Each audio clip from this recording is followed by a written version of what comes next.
Hedge fund. दिसंबर की शुरुआत की बात है।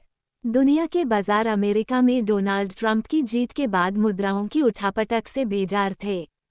इस बीच एक कार्यक्रम में बैंक ऑफ इंग्लैंड के मुखिया डेव रमडेसन फट पड़े। यूनाइटेड किंगडम के बॉन्ड बाजार में हेज फंड का दबदबा अब खतरनाक स्तर तक बढ़ गया है।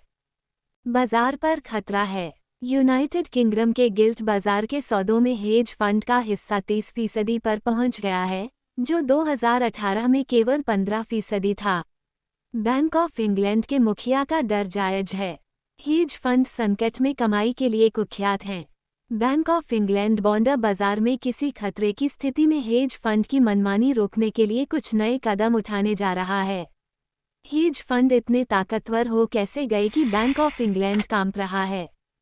एक ऐसा व्यक्ति जो विदेश सेवा का कर्मचारी था, जासूस भी रहा, समाजशास्त्री, लेखक और पत्रकार भी, शोधकर्ता भी और कुछ वक्त तक कम्युनिस्ट कार्यकर्ता भी।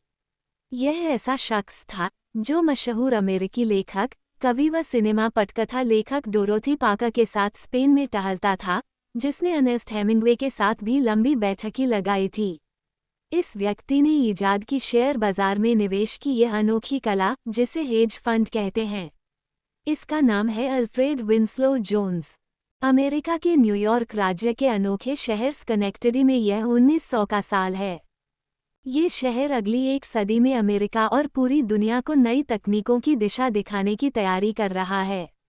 हम यहाँ मिलने वाले हैं मशहूर थॉमस अल्वा एडिसन से। हालांकि वह हमारे आज के सफ़र का मकसद नहीं, मगर जिन विंसलो जोन्स की तलाश में यहाँ पहुँचे हैं, उनका रिश्ता आविष्कारक एडिसन की कंपनी से है। अब हम जनरल इलेक्ट्रिक के सामने खड़े हैं, मगर यह कंपनी एडिसन मशीन वर्क्स है, जिसे थॉमस अल्वा एडिसन ने 1887 में यहाँ स्थापित किया था। यही कंपनी जनरल इलेक्ट्रिक है। स्कनेक्टडी जनरल इलेक्ट्रिक कंपनी का मुख्यालय है। अमेरिका के लोग इसे बल्ब और रोशनी का शहर कहते हैं।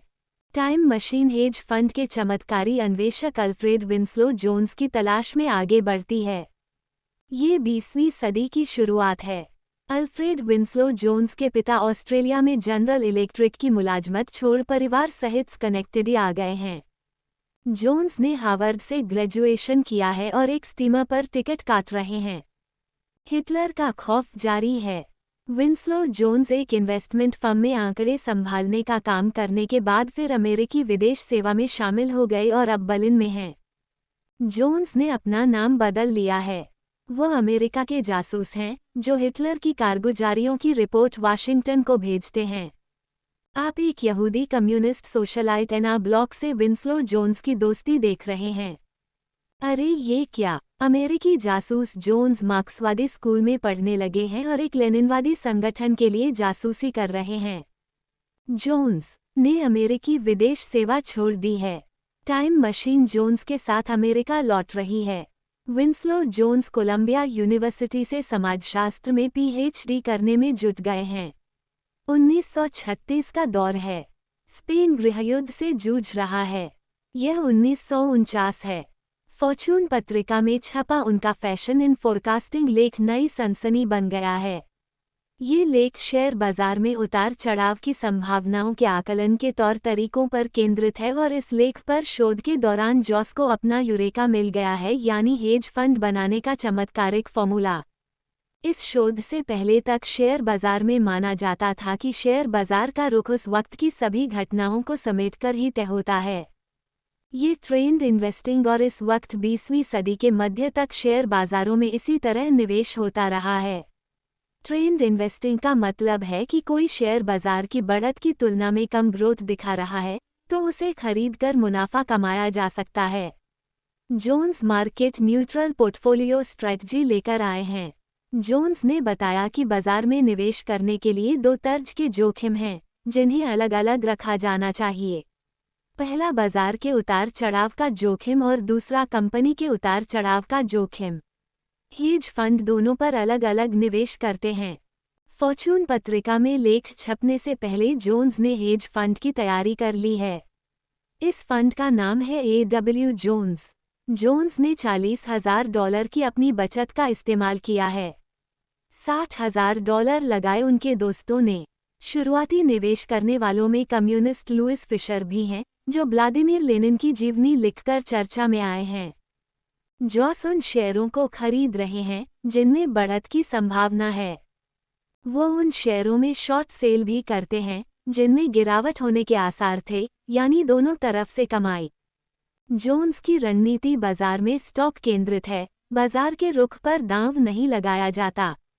यह मार्केट न्यूट्रल रणनीति है जिसमें जोखिम से पर्याप्त सुरक्षा मिलती है। बाजार की भाषा यही है हेजिंग, और यही करते हैं हेज फंड। पत्रकार सेबेस्टियन मलाबी ने अपनी प्रसिद्ध किताब more money than God hedge funds and the making of a new life में जोन्स का किस्सा बयां किया। जोन्स ने हेज फंड की फीस का नया तरीका ईजाद किया है, जिसमें फंड मैनेजर को वेतन की जगह मुनाफे का 20% हिस्सा मिलता था और 2% की परफॉर्मेंस फीस। जोन्स ने ये तरीका जहाज़ों के पुराने कारोबार से सीखा है। जोन्स का हेज फंड धुआंधार कामयाब हुआ है। 21वीं सदी में पहुंचते हुए जोन्स के हेज फंड ने 20 साल में 5000% का रिटर्न दिया। 34 साल में केवल 3 साल ऐसे थे जब निवेशकों को नुकसान हुआ। 1970 के बाद A.W. जोन्स ने खुद को अपने हेज फंड से अलग कर लिया, पर वो गरीब देशों के गरीबों को मदद पहुंचाने में लग गए। 1989 में उनकी मौत हुई। उनका फंड A.W. जोन्स आज भी सक्रिय है। 2023 में करीब 5 लाख करोड़ डॉलर की संपत्ति संभाले हेज फंड ही बाजारों की सबसे बड़ी ताकत हैं।